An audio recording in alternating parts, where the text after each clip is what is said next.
Hello everyone, कैसे हैं आप सब। तो दोस्तों, मैंने देखा है कि मेरी वीडियोस को ज़्यादा एज वाले लोग ज़्यादा देखते हैं।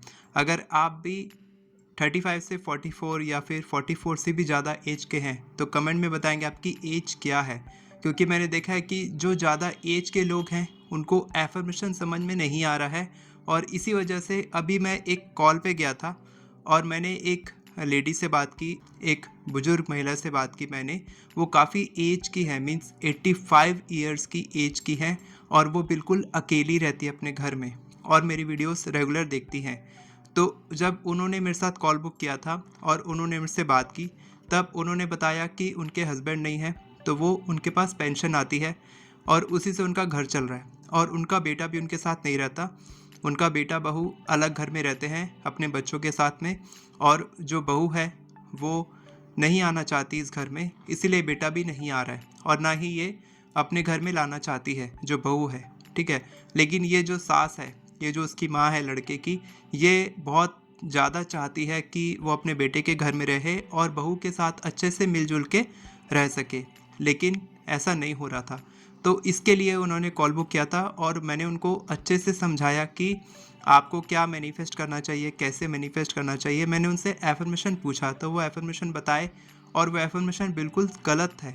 मीन्स पिछले 7-8 साल से वो एफर्म कर रही हैं और 7-8 साल से बिल्कुल गलत एफर्म कर रही हैं और जो भी वो एफर्म कर रही हैं वही हो रहा है, लेकिन वो उनके अकॉर्डिंग नहीं हो रहा है। तो मैंने बताया कि आप क्या गलती कर रहे हैं और अगर आप भी ऐसे कोई प्रॉब्लम में फंसे हैं कि आप एफर्मेशंस कर रहे हैं लेकिन आपको नहीं पता कि वो सही है कि गलत है, तो मैं आपको बताने वाला हूँ कि आपकी एफर्मेशंस ऐसी नहीं होनी चाहिए कि आप उसको फ्यूचर वर्जन में देख रहे हैं। तो मैं बताता हूँ कि वो क्या बोल रहे थे। वो ये बोल रहे थे कि मेरी बहू के साथ मेरा रिश्ता अच्छा हो चुका है, प्लस ये तो सही है, लेकिन इसके बाद बोल रहे थे कि मेरा बेटा और मेरी बहू मेरे को लेने आने वाले हैं। इसका मतलब कि वो चीज़ अभी उनकी लाइफ में नहीं है, तो इसीलिए ये गलत है। तो मैंने बताया कि तो बाकी तो आप ठीक बोल रहे हो कि मैं अपने बहू के घर में रहती हूँ, अपने बेटे के घर में रहती हूँ, लेकिन आप ये क्यों बोल रहे हो कि वो लेने आने वाले हैं। ठीक है, इसके साथ आपको ये भी बोलना है कि आपकी बहू के साथ आपका रिश्ता अच्छा हो चुका है। ठीक है, अभी अगर आप भी कुछ इसी तरीके का मैनिफेस्ट कर रहे हैं या फिर आपकी कोई और डिज़ायर है, मनी के लिए है, हेल्थ के लिए है, करियर के लिए है, जो भी है, तो आप ये समझिए कि आपके दिमाग में थॉट्स कैसे आ रहे हैं। ठीक है, आपके दिमाग में जो डोमिनेंट थॉट्स आते हैं, ज़्यादातर डोमिनेंट थॉट्स क्या होते हैं कि जो भी आपके दिमाग में ज़्यादा थॉट्स आते हैं, दिन भर जो थॉट्स चलते हैं, उनके ऊपर आपको एफर्मेशंस बोलना है।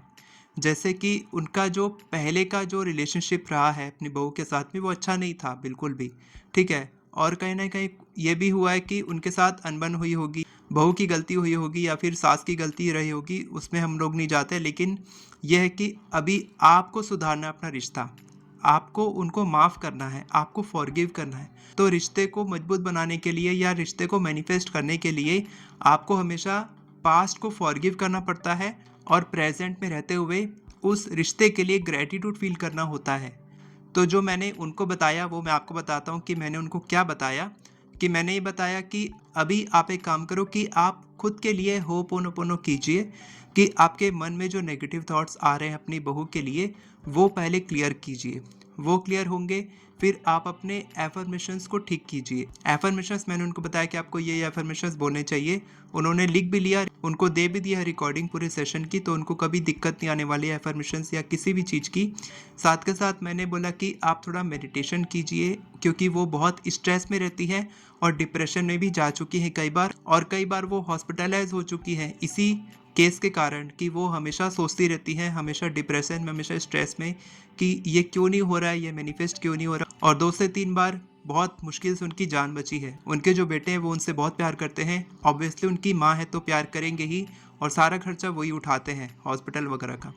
तो मैंने उनको समझाया कि आपको बिल्कुल भी स्ट्रेस नहीं लेना है, आपको ये कभी नहीं सोचना चाहिए कि आपको कब और कैसे मिलेगा। आपको फोकस करना है एंड रिजल्ट पे कि आप क्या चाहते हैं और उसके अकॉर्डिंग आपको अपने दिमाग में विचार लाने हैं। और जब भी कोई नेगेटिव थॉट आए तो आपको उसको कैंसल कैंसल बोलना है, और साथ के साथ तुरंत आपको एफर्मेशन बोलना है उसका ही अपोजिट। जैसे कि अगर थॉट आ रहा है कि मेरी बहू मेरे को लेने नहीं आ रही है, तो आप बोलेंगे कि मेरी बहू मेरे को लेने आ चुकी है, ये हो चुका है और मैं बहुत खुश और आभारी हूँ। मेरा अपनी बहू के साथ रिश्ता बहुत अच्छा हो गया है। मैंने उनको बोला कि आप एक विजुअलाइजेशन का सीन क्रिएट कीजिए कि आप सुबह उठते हैं, जैसे कि आप नेचुरली करने वाले हैं, ये आप भी कर सकते हैं कि आप विजुअलाइज कीजिए कि आप सुबह उठ रहे हैं और सुबह उठने के बाद जो बड़े बुजुर्ग होते हैं वो लोग जल्दी उठ जाते हैं, तो नेचुरली वो जल्दी उठेंगे, जल्दी उठ गए हैं, उसके बाद वो नहा धो के पूजा पाठ कर रहे हैं। जैसे कि दिया जलाते हैं, कोई अगरबत्ती जलाता है, भगवान के सामने पूजा करता है, घंटी बजा रहे हैं, घंटी की आवाज़ सुनिए अपने कानों में। उसके बाद वो बोले कि मैं पूजा भी करती हूँ और उनका नाम भी लेती हूँ, तो बिल्कुल वैसे ही कीजिए कि आप उस घर में पूजा कर रहे हैं। अगर आप वो पूजा घर देख लिए हैं तो उसको देखिए कि आप वो पूजा घर के सामने बैठे हैं और वैसे ही विजुअलाइज कर रहे हैं।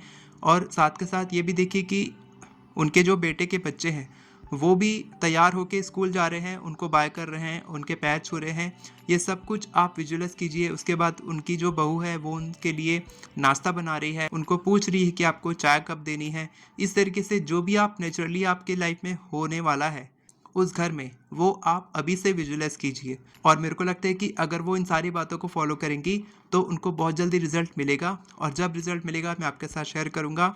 मैं बस आपके साथ ये शेयर करना चाहता था कि एफर्मेशंस में इतनी बड़ी गलती अगर आप कर रहे हैं, और 7-8 साल से वो यही मैनिफेस्ट कर रही थी कि मेरे बेटे और मेरी बहू मेरे को लेने आने वाले हैं, तो लेने आने वाले हैं मतलब कि उस चीज़ की कमी अभी आपकी लाइफ में मौजूद है। अगर आप भी ऐसा बोल रहे हैं कि मेरे पास पैसे आने वाले हैं, मेरे पास मेरा एग्ज़ाम क्लियर होने वाला है, या फिर मैं ट्राई कर रहा हूँ, या फिर प्लीज़ यूनिवर्स मेरे को ये चीज़ दे दो, मेरे को इसकी बहुत ज़रूरत है, ये सारे वर्ड्स, ये सारी जो चीज़ें हैं एफर्मेशंस में आप डालते हैं, फीलिंग्स, इमोशंस, ये सब डेस्परेशन कहलाता है।